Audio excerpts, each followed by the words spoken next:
Olá, gente. Como é que vão vocês? Tudo bem? E aí, vocês já estão estudando? Já viram o vídeo do resumo? Bom, vamos dar continuidade aqui no nosso conteúdo, tá? Para nossa aula no sábado. Então, convém que vocês vejam ao menos o resumo e essa aula, tá? Se vocês quiserem aprofundar, volto a dizer, tem de ver os filmes do professor Rafael, os vídeos do professor Rafael, tá bom? Hoje a gente vai falar sobre a independência do Brasil e principalmente sobre o processo que gerou a independência do Brasil. Então, essa aula vai dos períodos de 1808 a 1822. Aqui eu já coloquei o e-mail para vocês e também meu WhatsApp, caso queiram tirar alguma dúvida, tá bom? Então vamos lá, gente. O que foi a independência do Brasil? O que gerou a independência do Brasil? Coloquei essa imagem para provocar um pouquinho vocês. É só para ter um dia de feriado? Para que serviu? Vamos lá ver um pouco mais sobre isso? Primeiro vamos fazer um breve resumo, tá? Do que o professor Rafael já falou nas últimas aulas. Em 1808, vocês lembram, né? O professor já disse isso. A corte chegou, né? Fugida lá das invasões napoleônicas, né? Em Portugal, a corte decide vir para o Brasil, né? E no momento que chega a corte, o que muda, não é? Vocês viram que principalmente há uma mudança muito expressiva, que é a alteração do local onde fica, na realidade, a metrópole, né? Então, assim, Portugal passa a ser uma espécie de colônia e o Brasil passa a ser uma metrópole. Afinal, a corte está aqui, o poder central está aqui. Então, é aqui que ficam as grandes decisões, tá bom? Então, mas além disso, né, o que que se alterou depois da chegada de Dom João VI, né? Como vocês já sabem, já viram com o professor Rafael, né, o período em que Dom João VI chega no Brasil e começa a tomar algumas medidas é chamado de período joanino. E quais foram essas principais medidas? Também a título de resumo, tá, gente? Vocês já sabem. Ele decretou a abertura dos portos, ele abriu a Biblioteca Nacional do Brasil, liberou a atividade industrial, criou o Banco do Brasil, também criou a divisão militar da Guarda Real da Polícia da Corte, deu autonomia administrativa, né, para essa região, para o Brasil, e permitiu que houvesse imprensa, né? Imprensa aí são jornais, tá bom?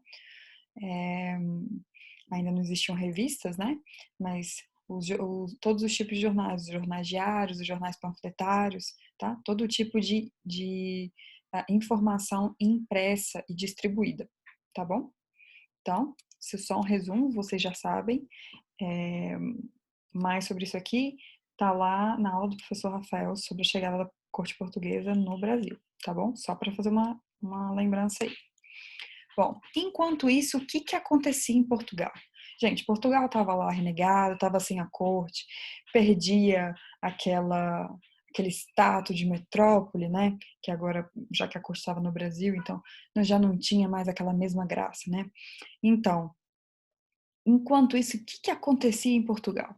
Bom, com o apoio das tropas inglesas em Portugal, os portugueses conseguiram vencer as tropas napoleônicas, então conseguiram expulsar o pessoal do Napoleão que estava lá tentando invadir, tá bom?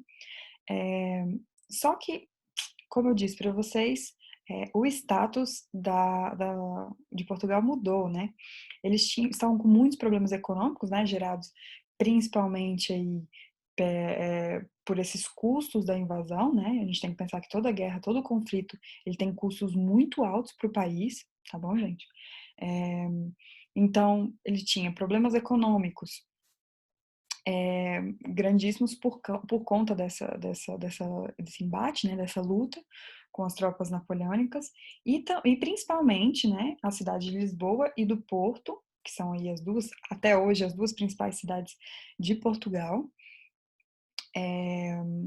elas estavam em profunda crise por conta do tratado. Também já voltando ali o que o professor Rafael falou para vocês, o Tratado de 1810, que deu lá a abertura, a possibilidade de abertura dos portos, tá bom? Bom, além de tudo isso, ficou lá as tropas inglesas, né? As tropas inglesas, elas estavam lá. Então, os militares de Portugal também não estavam gostando muito dessa situação, estavam um pouco satisfeitos por causa desse controle militar britânico sobre o exército português, né? Como assim? O pessoal já foi embora, vocês ajudaram, muito legal, mas agora por que vocês querem continuar mandando aqui no nosso exército, nas nossas tropas, tá? Esse controle militar britânico estava centralizado aí no Lord Beresford, tá? Que é o principal, é o símbolo aí desse controle britânico militar, tá, gente? Porque tem um controle britânico econômico também, né? Com o processo de abertura dos portos. Como eu estava falando, esse controle militar, ele é centralizado aí, ele é personificado, né? Na pessoa do Lord Beresford, tá bom? Então, os liberais, né, as pessoas que tinham um pensamento mais liberal, e os militares queriam o fim do poder e da presença britânica em Portugal. E por causa disso, se revoltaram. A Revolução do Porto, então, ela ocorreu em 1820, tá? Porto, como eu disse, é uma das principais cidades aí em Portugal.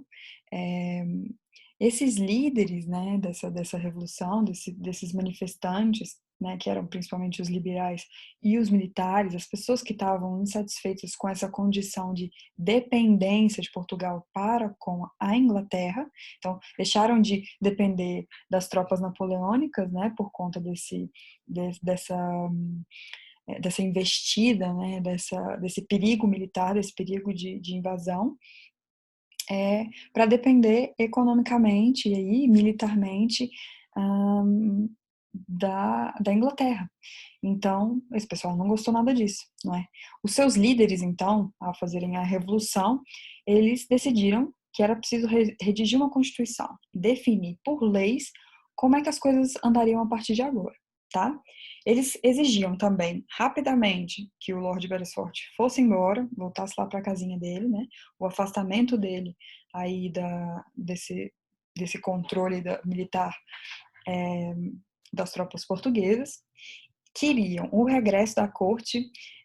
Gente, por que eles queriam o regresso da corte? Porque é óbvio, né? Quando você tem a presença da família real, volta a importância para o local. Então eles disseram assim, olha, essa história do Dom João VI e da família dele ficar no Brasil já não tem mais justificativa nenhuma, já acabaram as invasões, o pessoal pode voltar e Portugal pode voltar a ser o grande bambambam dessa história. Não vamos ficar dando muita liberdade para os brasileiros, não. A gente quer ganhar dinheiro com isso aí, tá bom? Então, por isso que se diz bastante, tá, gente? Se isso cair em alguma questão, fiquem atentos a isso. Apesar da Revolução do Porto, ela representar para Portugal um processo, né, uma revolução, um movimento liberal, ela para o Brasil não teve nada de liberal. Então foram medidas que foram liberais só para Portugal.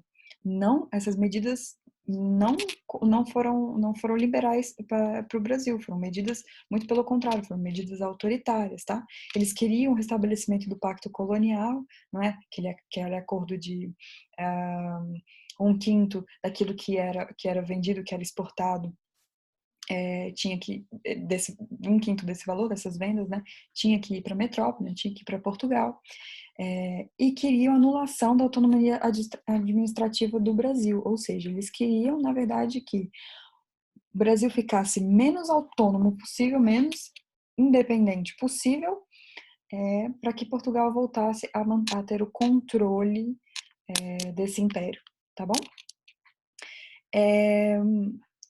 Só que com a Revolução, né, com as consequências da Revolução, o Dom João VI viu que era possível que ele perdesse a coroa por causa disso.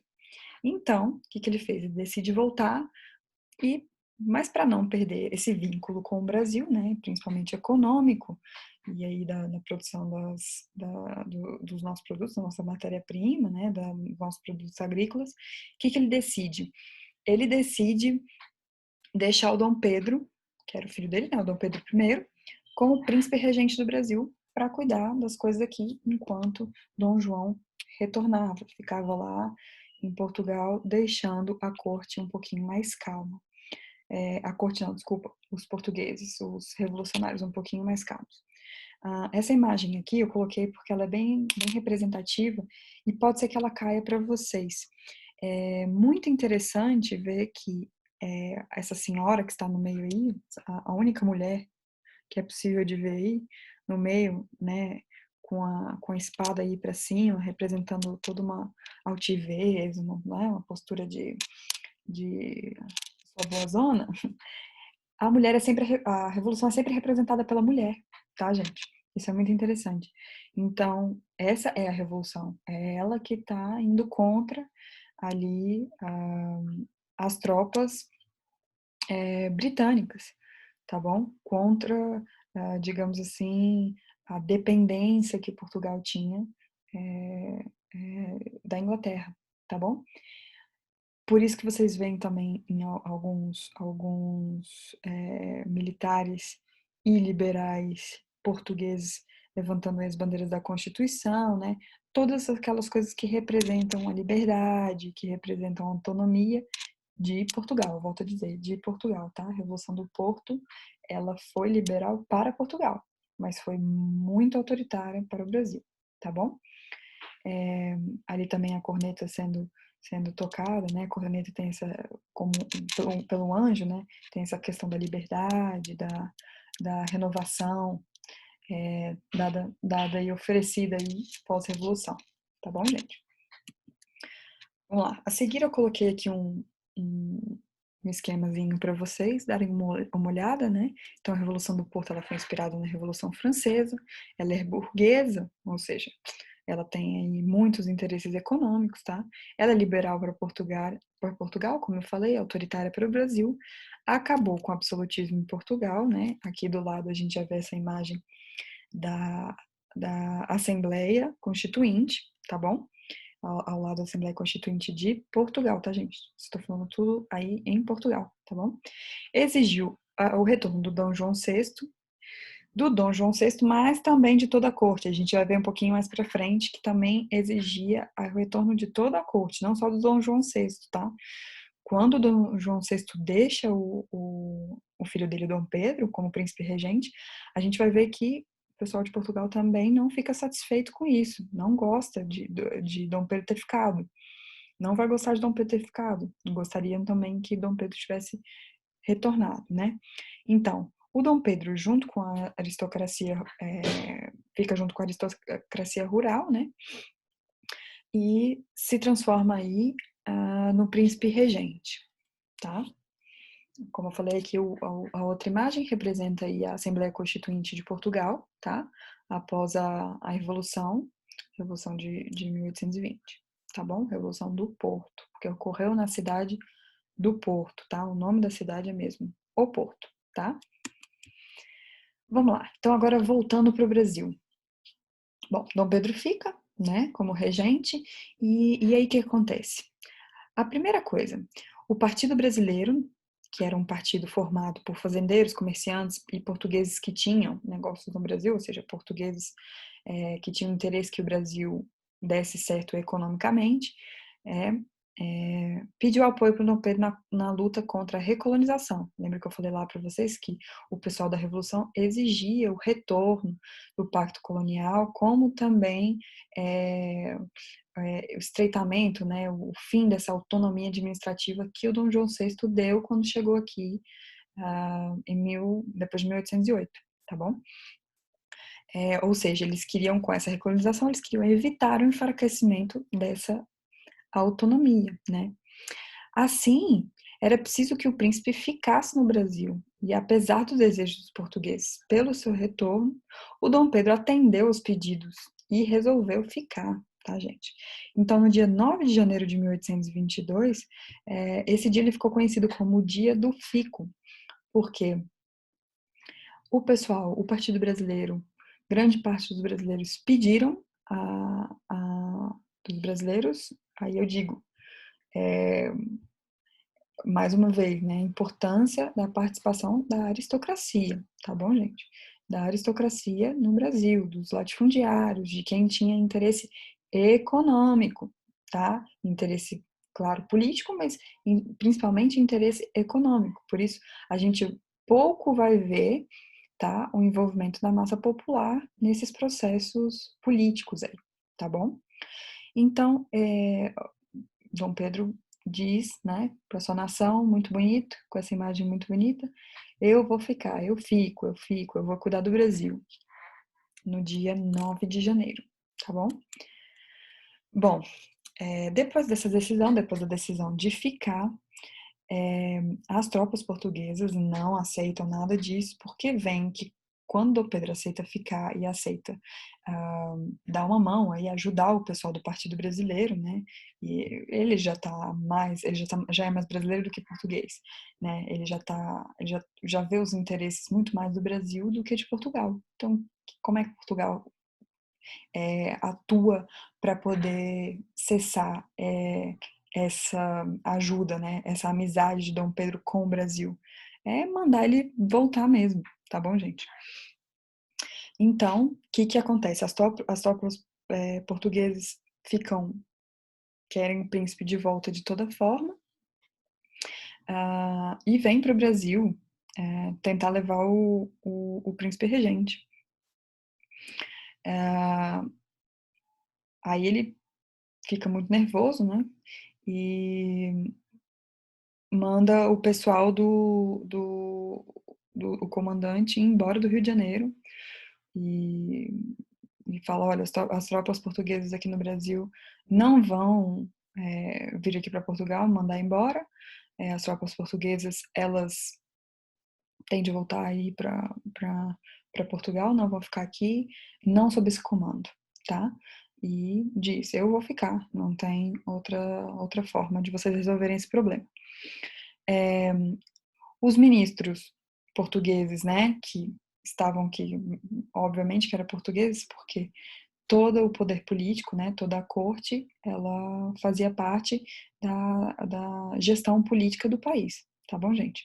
Então, os ministros que eram portugueses aqui no Brasil, eles se demitiram, porque foram contra Dom Pedro, e é, formaram um novo ministério, aí já agora só com brasileiros, tá? Só com pessoas da aristocracia brasileira, que eram chefiados por José Bonifácio. Esse ministério, né, pelo José Bonifácio, fez um decreto, decretou que as ordens de Portugal elas só seriam cumpridas aqui com autorização de Dom Pedro. Ou seja, vocês podem mandar o que vocês quiserem, mas quem vai decidir se as ordens são cumpridas aqui ou não vai ser o Dom Pedro, tá? Isso facilitaria muito para as decisões dos brasileiros, para os interesses dos brasileiros, tá bom?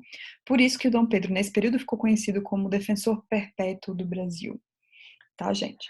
Então, em junho de 1822, o Dom Pedro convocou uma Assembleia Constituinte. O cara já era puramente brasileiro, né, gente? Ele já queria muito mais, aí já tinha interesse muito mais no Brasil do que mesmo em Portugal. Então, ele decide a convocação dessa Assembleia Constituinte. Mas, como nem tudo são flores, né? Em agosto de 1822, Dom Pedro vai lá fazer uma visita à província de São Paulo, vai lá conversar com o pessoal, com os latifundiários e tal. Vai ter uma conversa com eles e chega para Bonifácio a notícia, né, lá de Lisboa, lá de Portugal, que se o Dom Pedro não voltasse para Portugal, que Portugal ia enviar as tropas metropolitanas portuguesas para o Brasil. Ou seja, esse cara ou vem por bem ou vem por mal, não tem jeito. A gente vai mandar a galera para destruir tudo aí se esse cara não resolver vir, tá bom? José Bonifácio fica desesperado, pondera junto com a Leopoldina e manda avisar o Dom Pedro, que estava aí no meio do caminho, digamos assim, né? Estava às margens do Rio Piranga, como vocês conhecem muito bem. Manda avisar que, olha, a coisa tá feia, ou a gente faz a independência, ou vai todo mundo morrer nessa bagaça, não tem jeito não. Vamos, ou a gente decreta a independência, ou a gente volta a ser colônia sem nenhum um tipo de autonomia de Portugal, volta tudo como antes no quartel de Abrantes, como diz o outro, ou a gente declara independência. Então foi isso que Dom Pedro decidiu, como vocês sabem, né? Lá nas margens do Rio Ipiranga, meio que na correria, no meio do caminho. Há quem diga aí a teoria que ele estava, inclusive, com mal disposição intestinal, tal, tinha ficado muito nervoso com essas notícias e tudo isso. Uma piadinha aí, uma fofoca da história, né? É, que ele, dessa forma, de qualquer jeito, declarou a independência em 7 de setembro de 1822, como vocês estão cansados de saber, né? Então, já sabem aí o porquê do feriado, né? Como que aconteceu o feriado. Foi uma coisa assim meio abatalhoada, mas foi o que foi, né, gente? Vamos lá. Então, essa é realmente a discussão. Independência para quem, né? Bom, como vocês viram, a massa, né, a população, a massa, os populares de nada participaram desse processo de independência, tá, gente? Isso era uma decisão política e econômica que estava em envolvimento da aristocracia, dos grandes latifundiários, tá? Em nenhum momento a população teve alguma decisão em relação a isso, tá bom?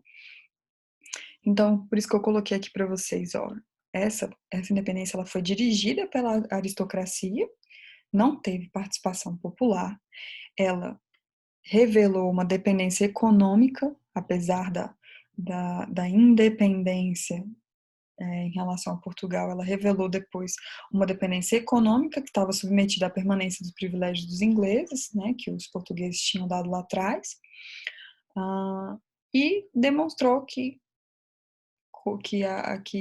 pouco se alterou ao longo dos anos, nos anos a seguir, porque por muito tempo ainda se continuou a escravidão, a elite agrária ainda fazia muito parte das decisões econômicas e políticas, tá, do país, ainda era a grande responsável pelas tomadas de decisões, tá, e o Brasil continuava a sobreviver, né, economicamente de exportação, tá bom, gente? Então, alguns quadrinhos que eu coloco aí para vocês. É, bom, melhor lugar para fazer a independência é óbvio que é nas margens do Ipiranga, né? Fazer uma piadinha aí com a propaganda. Ali no outro quadro, sobre a outra fofoquinha da história, que não tem como a gente comprovar, né? A gente nunca vai ter como comprovar isso, que é se o Dom Pedro estava ou não estava com dor de barriga no dia. Então, emergência de vida ou morte. Não ouvi direito o que o Dom Pedro disse. Parece que foi independência ou morte. Pronto, o Dom Pedro declarou independência. A corte precisa saber disso. Tá bom? E a última, que aí é a mais expressiva, eu acho que o professor Rafael também já tinha colocado essa imagem, é, sobre o contexto lá do acordo com os ingleses, né? Agora, nesse novo contexto com a independência, que é viva a independência. Aí o rapazinho lá pergunta, e o que é isso, mãe? O que é independência? Ah, deve ser o novo produto inglês, né?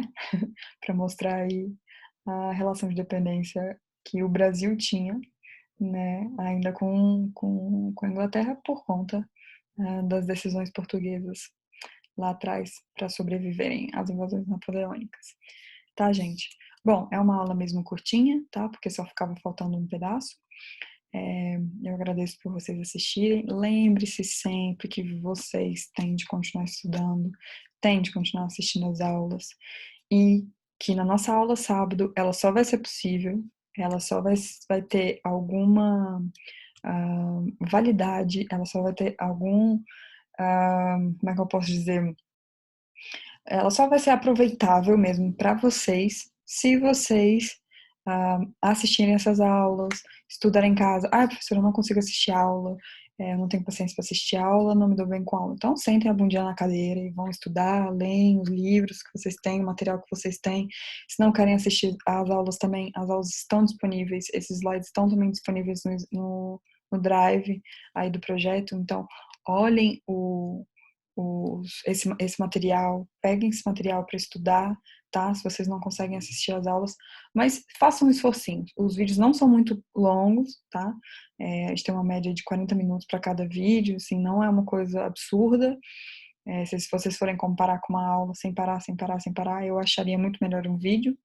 Mas tentem fazer esse esforço para que sábado seja um dia de grande proveito para vocês. Sábado é um dia para a gente tirar dúvidas, para a gente fazer exercício, tá? Para a gente conseguir andar com esse conteúdo, tá, gente?